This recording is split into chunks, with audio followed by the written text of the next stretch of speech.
Now, truly, who is about to put the knife in to His Majesty the King, King Charles III? As ever, let me explain.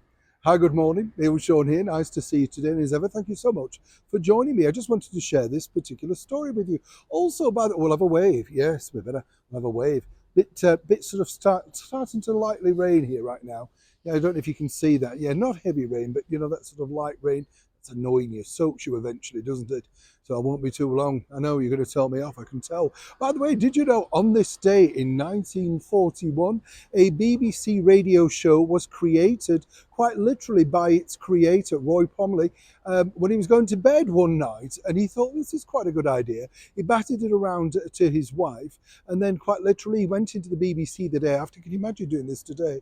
And said, look, I've got this idea for this show. It's called Desert Island Discs. Yes.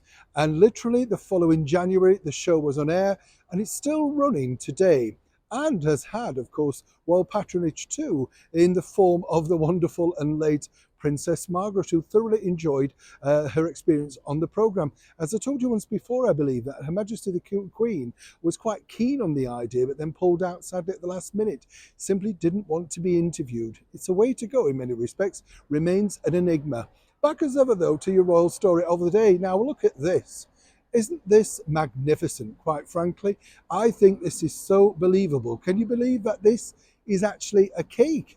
Yes, it's a cake, and it's all part of an exhibition, a competition that's currently taking place on the outskirts of Birmingham. And I literally, you know, when you look at how these people have done it, they're so clever, so creative. But let me explain. King size cake is among those that are on display at the NEC in Birmingham, with Charles III's lickable likeness set to be a leading attraction. The cake artist Emma Jane from South Wales created the piece and said doing the eyes, which was the hardest one, are made from modelling paste and piping gel, were apparently the most time consuming. By the way, the lashes were made using pieces of wheat. According to that well-placed source, this particular lovely cake is going to go up for charity if, of course, it wins. Even if it doesn't win, what an achievement. I think Emma Jane has done incredible here. But I was sort of thinking, and this is why I wanted to share it with you, who would dare plunge the knife in? I know I could think of one or two people, of course, perhaps one or two over in Montecito, right?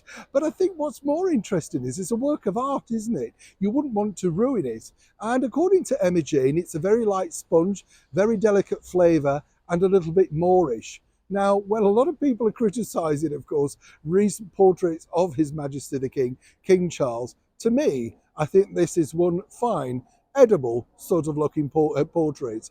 But would you want to plunge the knife in and ruin it? I'll leave that up to you. Do let me know, seriously, for a bit of fun conversation between us all, our chums out there.